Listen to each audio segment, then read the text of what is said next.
Basic formula ये था sign A minus B upon cos A cos B. तो हमने ये देखा था नीचे दोनों कॉस का प्रोडक्ट हो, ऊपर साइन फंक्शन हो और ऊपर जो एंगल आए वो इन एंगल का डिफरेंस हो। अगर ऐसा होगा तो उसे हम लिख सकते हैं टेन ए माइनस टेन बी। वैसे ही हमने ये भी देखा था कि साइन ए माइनस बी अपॉन साइन ए साइन बी, नीचे दोनों साइन हो और ऊपर साइन का इन्हीं एंगल का डिफरेंस हो, तो ये बनता है cot B minus cot A. ठीक है, तो इन दो चीजों को हम यहां कैसे यूज करें वो हमें देखना था। हमारे पास फॉर्मूला है sign theta into sign two theta या डिनोमिनेटर में, और ऊपर चाहिए साइन ऑफ इन दोनों एंगल का डिफरेंस। तो ये दोनों एंगल का डिफरेंस तो थीटा है, यहां भी देखो तो इन दोनों एंगल का डिफरेंस थीटा है, तो न्यूमरेटर में अगर साइन थीटा आएगा तो हमारा काम बन जाएगा। यहां भी दोनों एंगल का डिफरेंस थीटा है, तो न्यूमरेटर में साइन थीटा आएगा तो हमारा काम बन जाएगा। तो हमने क्या किया, क्वेश्चन को सॉल्व करने के लिए इसको न्यूमरेटर को मल्टीप्लाई कर दिया साइन थीटा से, डिवाइड कर दिया साइन थीटा से। अब ऊपर साइन थीटा है, इस थीटा को लिख दिया हमने टू थीटा माइनस थीटा। इस थीटा को क्या लिख दिया हमने, टू थीटा माइनस थीटा। ठीक है, क्लियर। तो ये साइन थीटा को लिखा टू थीटा माइनस थीटा। अब लगा लीजिए formula sine A cos B का। तो क्या है formula, sine A cos B minus cos A sine B upon sine theta into sine theta, divide कर दो।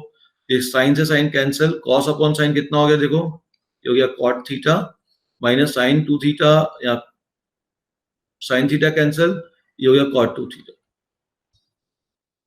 तो हमने क्या देखा, जो छोटा वाला एंगल है उसका कॉट पहले आएगा और जो बड़ा वाला एंगल है उसका कॉट हमेशा बाद में आएगा। तो कॉट का एंगल अगर छोटा हो तो वैल्यू ज्यादा बड़ी होती है। तो ये T1 आ गया।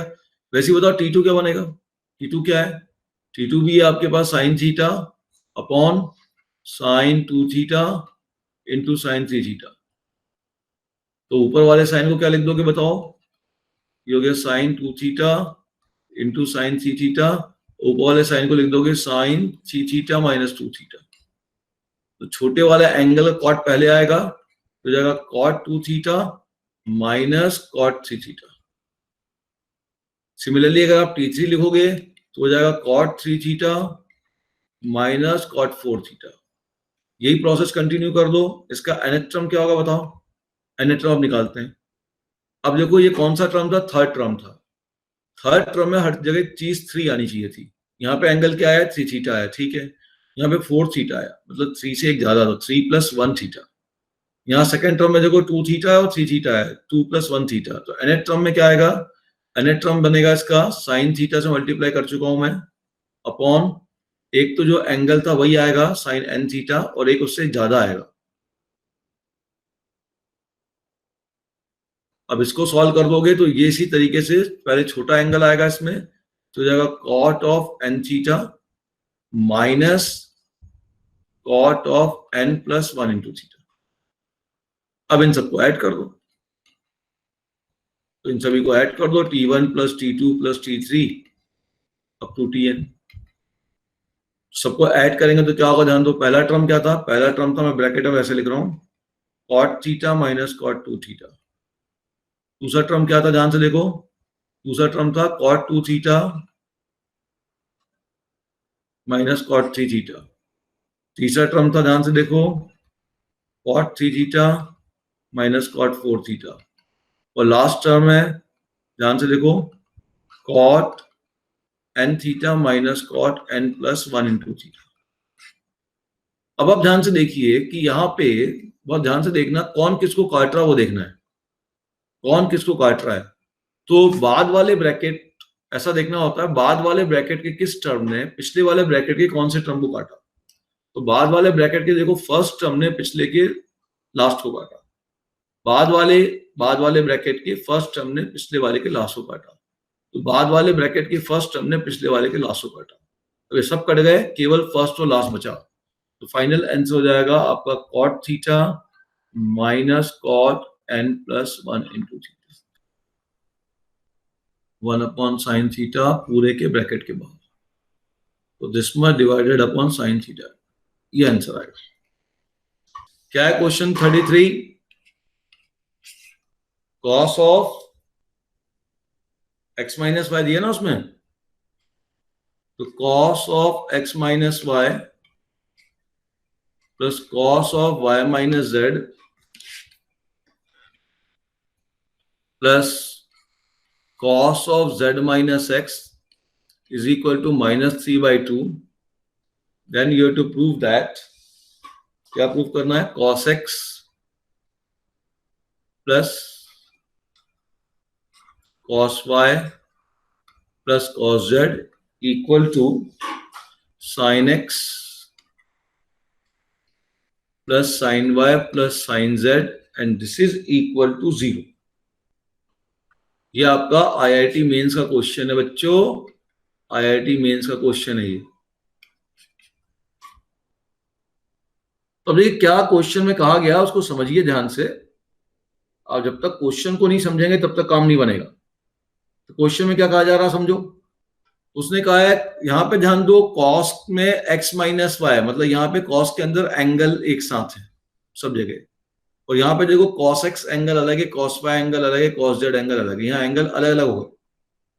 तो क्लियर दिख रहा है कि मुझे जब एंगल अलग अलग करना है, x को अलग करना, y को अलग करना, तो मैं यहाँ cos a माइनस बी का फॉर्मूला लगाऊं। क्या मिला cos a माइनस बी, ध्यान से देखो, cos x cos y, ऐसे कोई शॉर्ट ट्रिक नहीं है कि कोई शॉर्ट ट्रिक मिल जाए एकदम सर मजा आ जाए, ऐसा कुछ नहीं होता है। सॉल्व करना आना चाहिए आपको, सॉल्व करना आएगा तभी क्वेश्चन बनेगा। इस शॉर्ट ट्रिक के चक्कर में तो बच्चे परेशान होते रहते हैं और बनता कुछ नहीं है फिर उनसे। तो cos a माइनस बी का फॉर्मूला लगाइए, पहले कैलकुलेशन करना तो सीखिए। cos x cos y plus sin x sin y, अब cos y माइनस z लिख दीजिए, तो जाएगा cos y cos z plus sin y sin z plus cos z cos x plus sin z sin x, and this is given to you as -3/2 without, ठीक है। अब ध्यान से देखो कि ये जो नीचे 2 दिख रहा है, बहुत ध्यान से देखना अब इस स्टेप्स को, जो नीचे 2 दिख रहा है, इस 2 को मैं इधर क्रॉस कर देता हूं। ये 2 मैंने यहां से काट दिया, ये 2 मैंने यहां से कट कर दिया, और इस 2 को मैंने यहां मल्टीप्लाई कर दिया सभी जगह, इधर भी 2 इधर भी 2 है ना, सब जगह 2 मल्टीप्लाई कर दिया। कर सकता हूं ना, सेकेंड स्टेप हो गया। अब आपके पास सेकेंड स्टेप आया, अब इसका थर्ड स्टेप आपको थोड़ा सोचना है, बहुत ध्यान से सोचिएगा बच्चे, कि अपने को यहाँ पे cos x into cos y, 2 cos से इंटू cos y मिल गया, 2 cos y into cos z मिल गया, और 2 cos z into cos x मिल गया। ध्यान से देखना, अलजेब्रा दिमाग में लानी है आपको। एक अपने को ये टर्म मिला, एक ये टर्म देखो और एक ये टर्म देखो, है ना। इसको अगर a मान लेता हूं cos x को, और cos y को b मान लेता हूं, तो 2ab मिला, 2bc मिला, 2ac मिला, और मुझको a plus b plus c चाहिए। तो आप ऐसा सोचो कि a plus b plus c, a plus b plus c मुझे चाहिए, a plus b plus c मुझको चाहिए, और मुझको मालूम है 2a 2b 2c, 2bc 2ac। अब इससे इसको कैसे रिलेट किया जाए, ये एक प्रकार से क्वेश्चन हो गया। ये क्वेश्चन है ट्रिग्नोमेट्री का, लेकिन अब लग गया अलजेब्रा कि आपके पास 2 cos x into cos y है, इसको a मान लिया, इसको b मान लिया, तो 2ab है, 2bc है, 2ac है, और आपको चाहिए a plus b plus c। तो इस टर्म और इस टर्म को कैसे रिलेट किया जा सकता है? कुछ अलजेब्रा का कोई फॉर्मूला है जो इनको आपस में रिलेट कर सकता है? अगर है तो मैसेज करिए भाई, कौन सा फॉर्मूला आपके दिमाग में आ रहा है?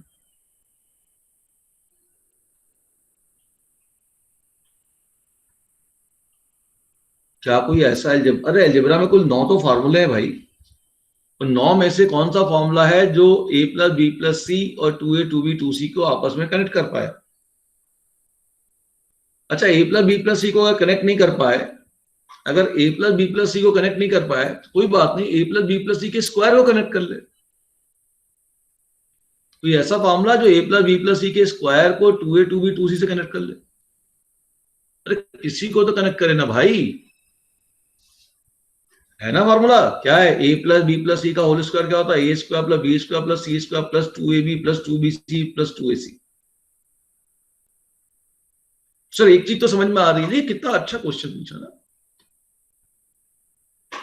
कि अब अगर मैं इन सभी टर्म को मैं इकट्ठे कलेक्ट कर देता हूं, ध्यान देना अभी है ना, अभी काम और बचा है इसके अंदर, इसी से केवल काम नहीं चलेगा, तो थोड़ा सा स्पेस छोड़ रहा हूं, नहीं चलो चल रही। तो 2 cos x into cos y इकट्ठा कर दिया, 2 cos y into cos z इकट्ठा कर दिया, 2 cos z into cos x इकट्ठा कर दिया, और नीचे वही लिख दिया 2 sin x into sin y, 2 sin y into sin z, 2 sin z into sin x। ठीक है, this is equal to how much, -3। ये कितने के बराबर दिया बच्चे बोलो, ये है -3 के बराबर। अब -3 कहां लिखूं, चलो ये लिख देता हूं, फिर इसको भगाऊंगा मैं, -3। अब आपके एक बात समझ में आ गई है कि ये वाले टर्म तो मेरे पास हैं, और कमी किसकी है, मुझको कमी है a² plus b² plus c²। इसकी कमी है, ये चीज मेरे पास नहीं है, ये तो है ये नहीं है। अगर ये भी आ जाए तो मेरे को तो फॉर्मूला बन जाएगा। तो अब ये सोचो कि इसमें कमी किसकी है, इसमें कमी है किसकी, cos² x plus cos² y plus cos² z, ये 3 टर्म इसमें नहीं है। अच्छा, इसमें कौन सी 3 टर्म चाहिए फॉर्मूले के लिए, sin² x plus sin² y plus sin² z, इसमें 3 टर्म चाहिए। अब सोचो कि कैसे ये लाए जा सकते हैं। भाई यहाँ पे मुझे cos² x चाहिए, यहाँ देखो ना, यहाँ क्या चाहिए, cos² x चाहिए, और यहाँ पे क्या चाहिए, sin² x चाहिए। अरे वाह, और बीच में क्या है, दोनों के प्लस है, तो cos² x plus sin² x कितना होता है, ये तो 1 होता है। तो 1 अगर इधर होगा तो काम बन जाएगा, तो 1 तो है, कहाँ है, राइट हैंड साइड में है। ये -3 को आप लिखिए, -3 को आप लिखिए -1 -1 -1, और एक 1 इस -1 -1 को भेजिए लेफ्ट हैंड साइड में, और 1 को लिखिए sin² x plus cos² x, इस 1 को लिखिए sin² y plus cos² y, इस 1 को लिखिए sin² z plus cos² z। तो अब अगला स्टेप क्या होगा, ध्यान से देखो, है ना, मुझी से पूरा लिखवा लोगे तुम लोग, ये 1 लेफ्ट में आ गया, तो अगला स्टेप, ठीक है, इसी का अगला स्टेप अब लिख रहा हूं मैं, ठीक है। तो इसके प्लस इक्वल टू का हटा दिया, ये सब भगा दिया मैंने, ठीक। इधर आया क्या, +1 +1 +1 इक्वल टू 0। अब इस 1 को क्या लिख दूंगा, ये तो पूरा उतार दिया एज इट इज, प्लस इस 1 को क्या लिख दूंगा, sin² x plus sin² y, इस 1 को क्या लिख दूंगा, सॉरी क्या लिख दिया मैंने, sin² x plus cos² plus cos² x, इसको लिखूंगा sin² y plus cos² y, और इस 1 को लिख दूंगा sin² z plus cos² z। अब ये जितने भी ये हरी अंडरलाइन वाले थे, ये कॉस वाले जितने भी टर्म थे, इनके साथ ये हरी अंडरलाइन वाले टर्म को एक साथ ले लो। ये देखिए, ये हो गया a² plus b² plus c² plus 2ab plus 2bc plus 2ca, ये पूरा का पूरा क्वांटिटी बन गया आपके पास cos x plus cos y plus cos z का होल स्क्वायर, प्लस फिर बचे हुए ले लो, साइन वाला टर्म ले लो ये तीनों, और ये बचे हुए साइन वाले, तो ये फिर बन गया sin x plus sin y plus sin z का whole square. This quantity must be, check कर लीजिए पूरा कैलकुलेशन अच्छे से। तो पहले हमने cos a माइनस b का फॉर्मूला लगाया, बाद में करना, पहले इधर चेक करो जो इधर किया, इधर जो कलाकारी की उस पर ध्यान दीजिए। ये क्वेश्चन क्यों पूछा गया ऑब्जेक्टिव एग्जाम में, कि पहला तो ट्रिग्नोमेट्री लगा, वो तो सब बच्चा लगा लेगा, उसके बाद वो अलजेब्रा का फॉर्मूला लगा, और फॉर्मूला पकड़ना जरूरी है कि भाई मुझको 2ab 2bc 2ca मालूम है, और मुझको a plus b plus c चाहिए। तो अलजेब्रा में तो 9 ही फॉर्मूले होते हैं, उसमें एक ही फॉर्मूला होता है a plus b plus c का होल स्क्वायर, जिसमें 2ab 2bc 2c आता है, और कोई फॉर्मूले में आता ही नहीं तीनों। अब कमी किसकी थी, a² b² c², वो a² b² c² यहाँ पे sin² x sin² y sin² z cos² x cos² y cos² z, और अगर साइन स्क्वायर एक्स और कॉस स्क्वायर एक्स को इकट्ठा करूंगा तो 1 देगा। तो राइट हैंड साइड में जो -3 था उसको लेफ्ट में भेजिए, 1 + 1 + 1 लिखिए, एक 1 को लिखिए sine square X plus cos square Y, लिखिए sine square plus cos square Z. उसी प्रकार से तीसरे को लिख दीजिए, कॉस वाले टर्म इकट्ठे, साइन वाले टर्म इकट्ठे, सबके स्क्वायर का सम हो गया। ठीक, अच्छा, यहां तक किसी कोई डाउट है क्या?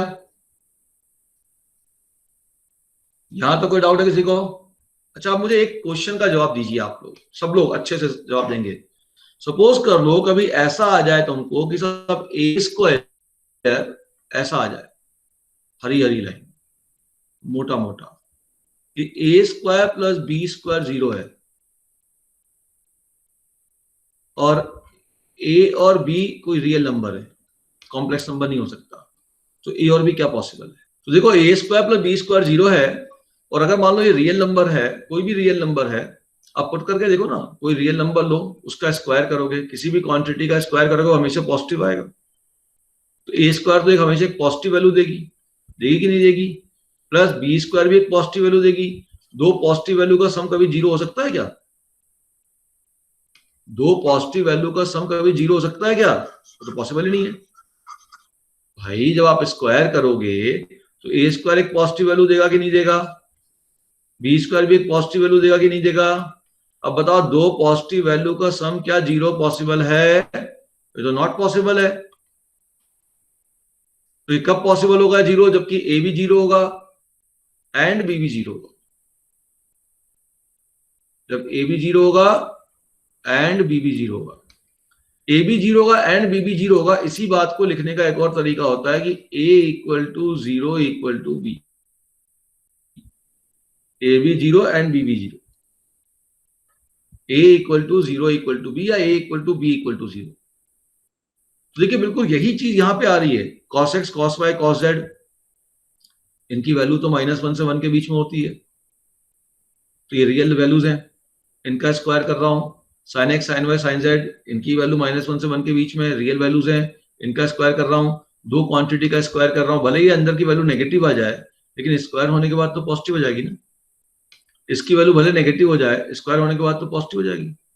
तो दो पॉजिटिव क्वांटिटी का सम 0 पॉसिबल ही नहीं है। तो क्या पॉसिबिलिटी है? ये स्क्वायर का सम 0 केवल उस समय हो सकता है जबकि ये भी 0 हो और ये भी 0।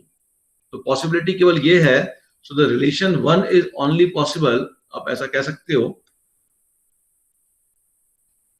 तो जो 1 है is possible if both cos x plus cos y plus cos z equal to 0 and sin x plus sin y plus sin z equal to 0। जब दोनों 0 होगा तभी ये रिलेशन पॉसिबल होगा, अदरवाइज रिलेशन पॉसिबल नहीं होगा। और इसी बात को लिखने का एक और तरीका है कि cos x plus cos y plus cos z is equal to sin x plus sin y plus sin z equal to 0। बहुत बार 0 बीच में भी लिख देते हैं, और यही हमने प्रूव करने के लिए आपसे बोला है। क्वेश्चन समझ में आया? ध्यान से देख लो बच्चे, क्वेश्चन को अच्छे से समझ लीजिए, बहुत अच्छा क्वेश्चन है। देखिए कितना बढ़िया क्वेश्चन था, क्वेश्चन ट्रिग्नोमेट्री का था। भाई कंपटीशन में क्वेश्चन क्यों आ रहा है? आप ये भी तो सोचो थोड़ा। केवल ट्रिग्नोमेट्री केवल लग रही होती और कोई डिसीजन मेकिंग नहीं होता, कौन पूछेगा? होते फॉर्मूला लगाया, आंसर निकाला, है ना। ट्रिग्नोमेट्री के साथ अलजेब्रा लग गई, अलजेब्रा के साथ डिसीजन लग गया। ये अच्छे क्वेश्चन है, ऐसे क्वेश्चन कंपटीशन में आते हैं जिसमें आपको डिसीजन भी लेना पड़े और आपको कैलकुलेशन मैनिपुलेशन भी करना पड़े।